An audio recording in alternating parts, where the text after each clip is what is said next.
Привет, друзья! Это снова я в своей домашней обстановке. Совсем недавно мне предложили поучаствовать в одном проекте, в съемках одного проекта. Это один из самых крупных аттракционов России. Парк, один из самых крупных парков в России.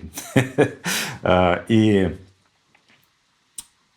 я тогда подумал, что это отличная возможность, чтобы проверить те самые хваленые конвертеры и предусилители в этом малыше, в Zoom F6. Техническое задание было такое, что нужны были в основном звуки аттракционов.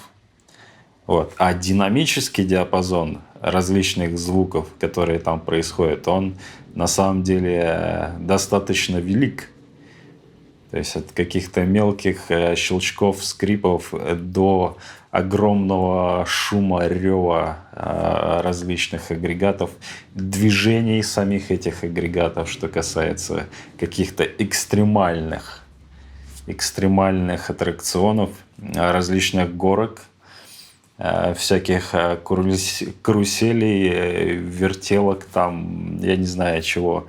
Было масса вариантов, вот, на которых можно было все это проверить, что я с удовольствием и сделал. А результат сейчас вам покажу. Как это записывалось. У меня было несколько вариантов, конкретно два. Ну, то, что я для себя обозначил, да. Это двухканальная запись из разных точек.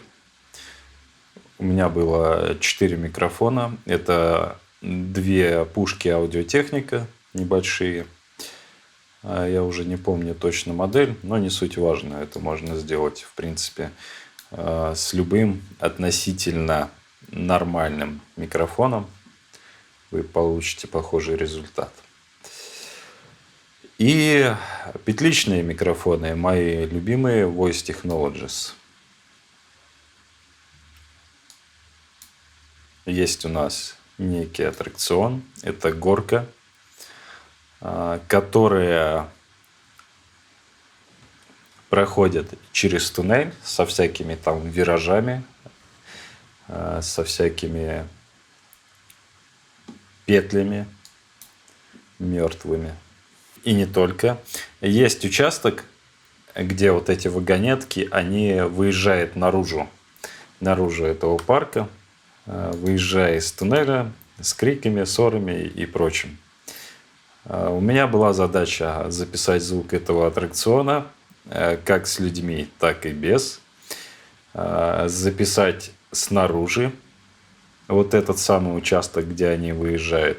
И записать то, что происходит внутри. Вот. Это 2 совершенно отдельные разные истории со своими сложностями. Первая история – это снаружи. То есть, когда они выезжают из этого участка. Это не так сложно. Вот. Значит, я сделал следующее. С 2 сторон я просто поставил пушки.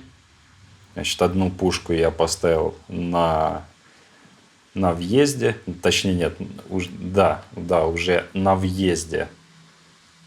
Когда они проезжают вот этот свободный участок, я его поставил на въезде. На въезде в туннель.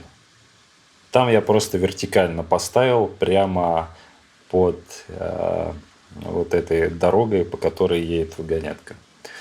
А вторую пушку я держал в руке и направлял ее на выезд из туннеля. Сейчас отключена вся обработка.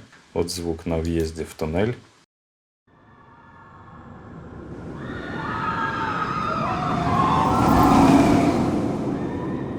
Вот они въехали.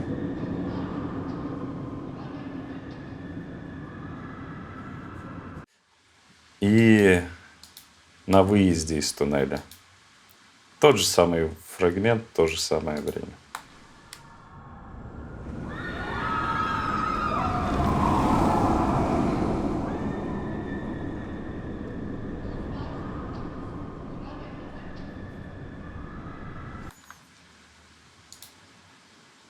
Вот так это звучит в сыром виде.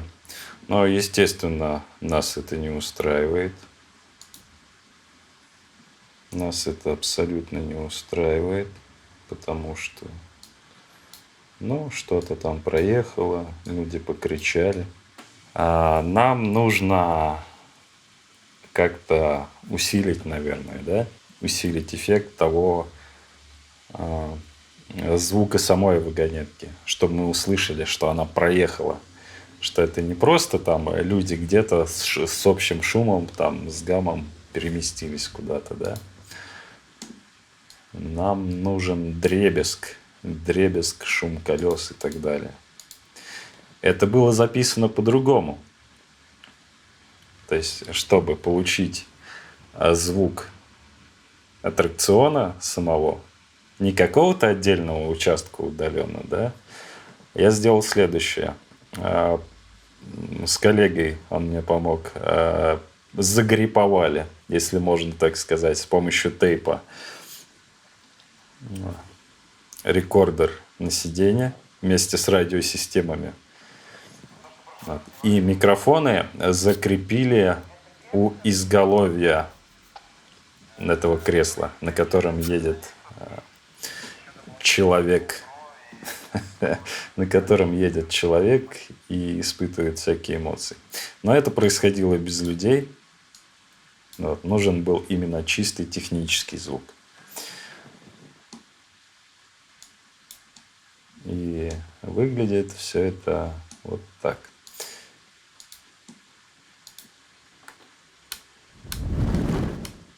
Так, сейчас мы отключим все эффекты. Эффекты панорамирования.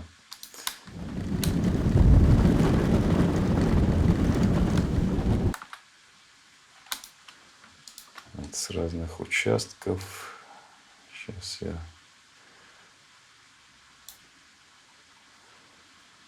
продлю эту запись, чтобы было понятно.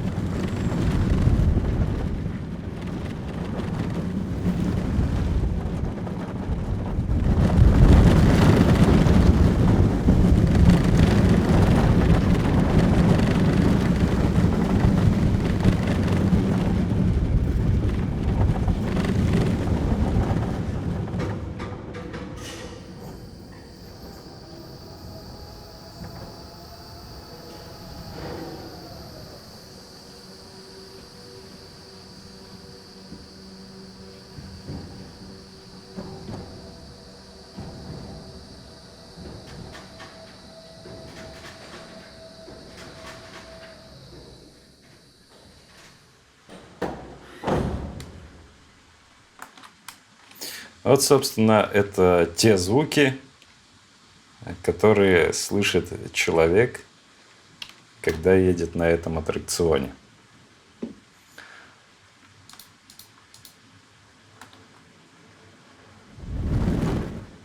А мне, собственно, нужно было только вот этот коротенький отрезочек с панорамированием. То есть, когда эта вагонетка проносится у нас в кадре. Я не знаю, какие кадры будут.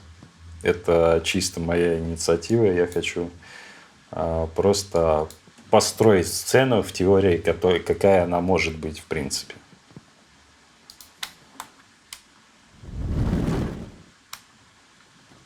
Вот. Здесь у меня есть, собственно, кривая, автоматизация громкости и панорамирование. Но, естественно, нам, опять же, этого недостаточно. Потому что, это как-то сухо, да, просто проехало. Затем шумом, в принципе, перемещение этой вагонетки будет не так заметно, она будет не так очевидна, но эффекта такого не будет, который нам требуется.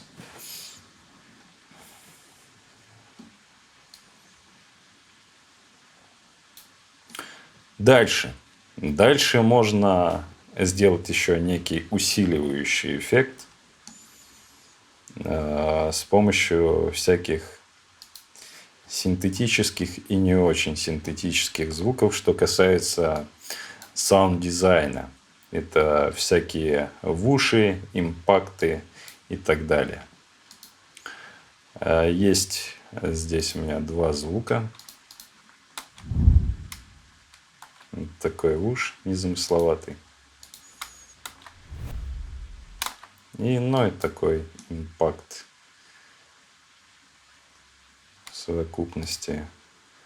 Но это даже не импакт, это тоже к вушам можно отнести, да. Такой чуть с хлестинкой звук.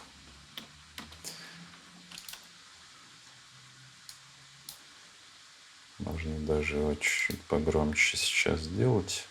Ну так, для наглядности. Вот так.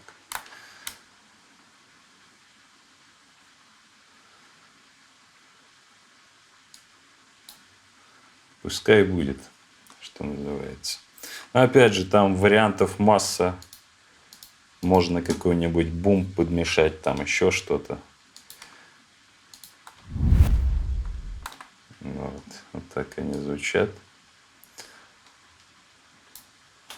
Можно включить нашу вагонетку. Вот так они вместе звучат. Вот. И если включить все вместе,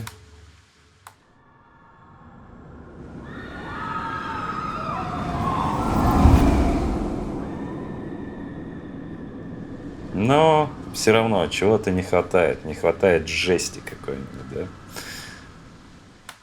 Слишком оно где-то там, где-то так далеко, непонятно. Идем в эффекты. На самом деле здесь все просто. Первое, что я сделал, убрал лишние низкие частоты, которые нам абсолютно бесполезны. Так, сейчас мы включим шину эффектов.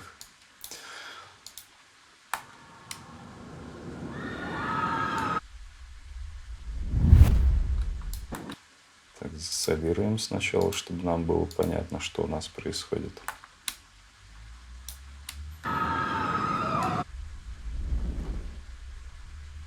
Ну, как бы это не то, что нам нужно.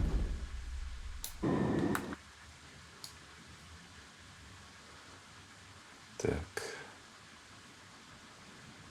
Даже нет, делаем так, потому что у нас там вагонетка вмешивается.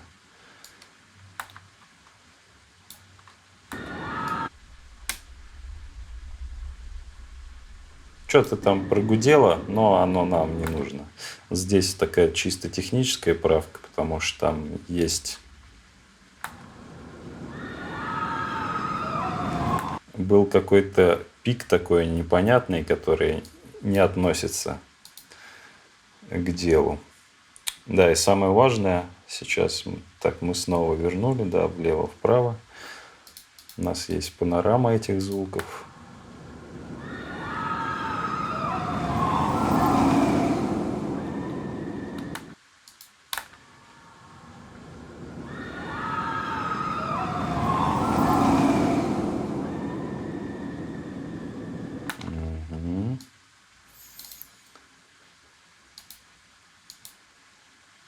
Теперь у нас есть стерео картинка происходящего. Дальше у меня идет компрессия, но медленный компрессор Elate Play, все его знают. Я надеюсь, вот культовый прибор. Конкретно я использую акустика аудио в библиотеке Nebula. Очень хорошие библиотеки, которые очень сильно похожи на реальный прибор.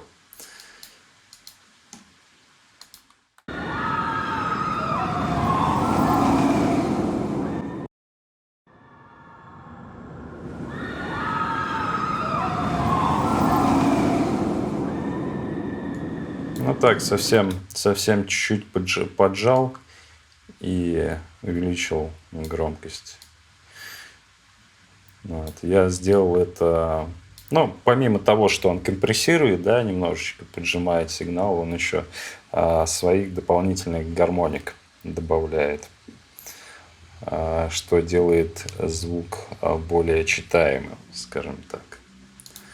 Дальше я тут еще, ну, просто преампы добавил, который, опять же, добавляет своих гармоник.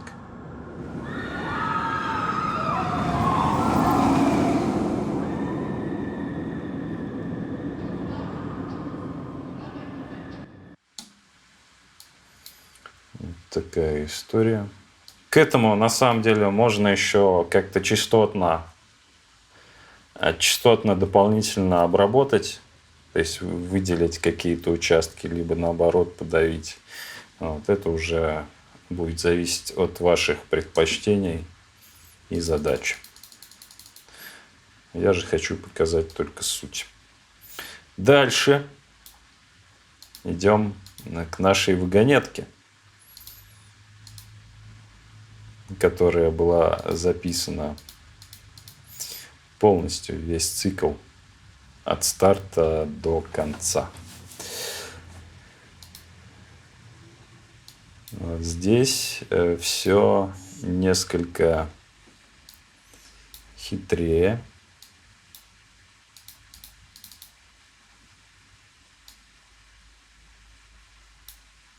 Опять же, здесь я убрал лишний низ, но там есть такие еще низкочастотные всполохи нестабильные. Мне хотелось их уравнять. Для этого я применил динамический эквалайзер.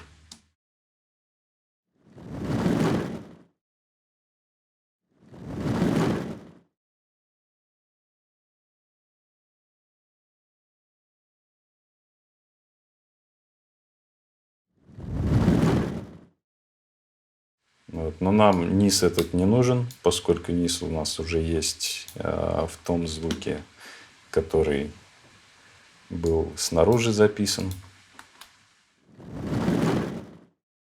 Вот. Опять же, тут могут быть варианты. В данный момент я сделал так. В другой момент я могу сделать по-другому. Все будет зависеть от моих предпочтений в конкретный момент. Дальше просто компрессия. Так, Сатурн, иди. Простая компрессия, я тут особой никакой задачи не ставил. Мне нужно было просто чуть-чуть поджать этот звук, сделать его громче. Ну, чисто такой технический момент, скажем так. Вот, и чтобы на фоне вот этого длинного общего трека у нас вагонетка не потерялась, я так конкретно поднавалил сатурации. Вот. С ней, без нее, снова с ней. Соответственно, в совокупности это звучит следующим образом. Дополнительно, важно дополнительно, у меня здесь есть плейт. Что он делает? То есть он дает некий хвост, который дает нам понимание о каком-то пространстве, да, в котором он находится.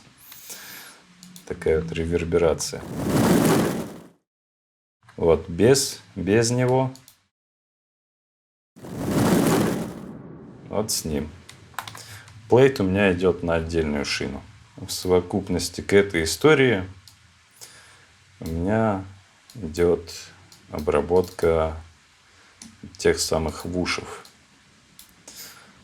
на котором низкие частоты мне опять же не нужны, и есть некая сатурация, которая выделяет этот звук.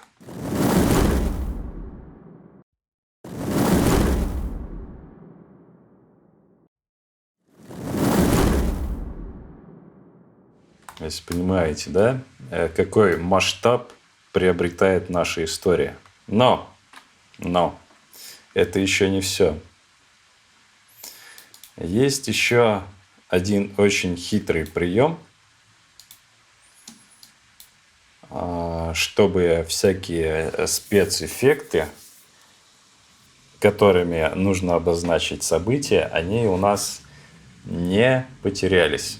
В данном случае я применил фильтр DSEC 3 от TB Pro Audio. Очень хороший плагин, который можно использовать я не знаю, в миллионах просто сценариях. В качестве деэссера, в качестве какого-то частотного фильтра, который удаляет резонансы, там еще что-то.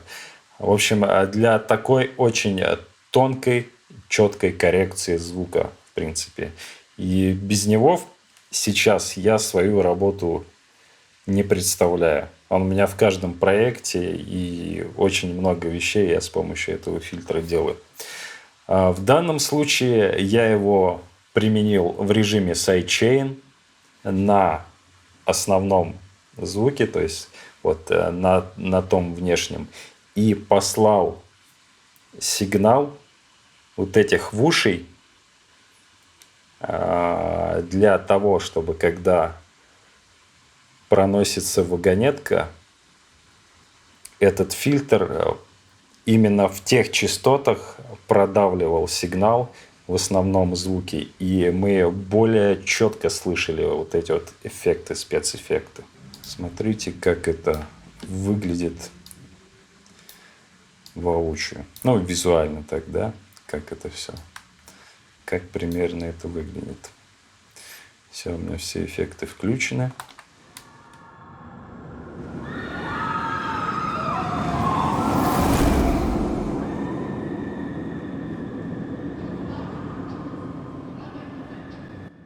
Ну, вот примерно так это работает. То есть динамически у нас все правильно происходит, потому что вот эти всполохи частотные, да, низкочастотные, они друг с другом не перемешиваются. И вот этот вот сигнал со спецэффектом, звук спецэффекта, он как бы встраивается в основной, а не накладывается на него и не создает кашу, и не повышает, неадекватно не повышает уровень общего сигнала. Вот это очень, очень такой полезный, важный прием, которым можно пользоваться и в музыке, и в саунд-дизайне, и где угодно. Еще раз давайте послушаем.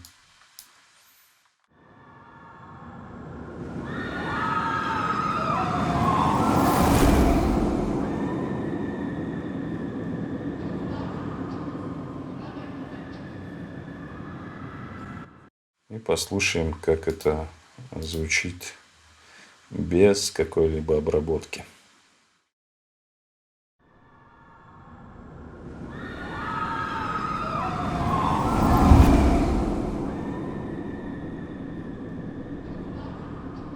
Но достаточно грубо. И вот здесь, вот, если обратите внимание, здесь был уже перегруз на мастере.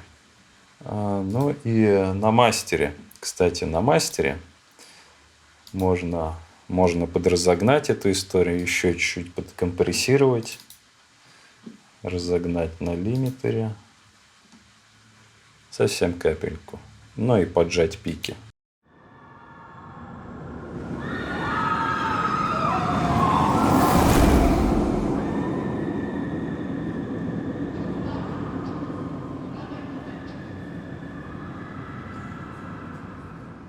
На этом данную историю я, пожалуй, завершу. Надеюсь, я ничего не упустил. Вот так примерно все это выглядит и работает.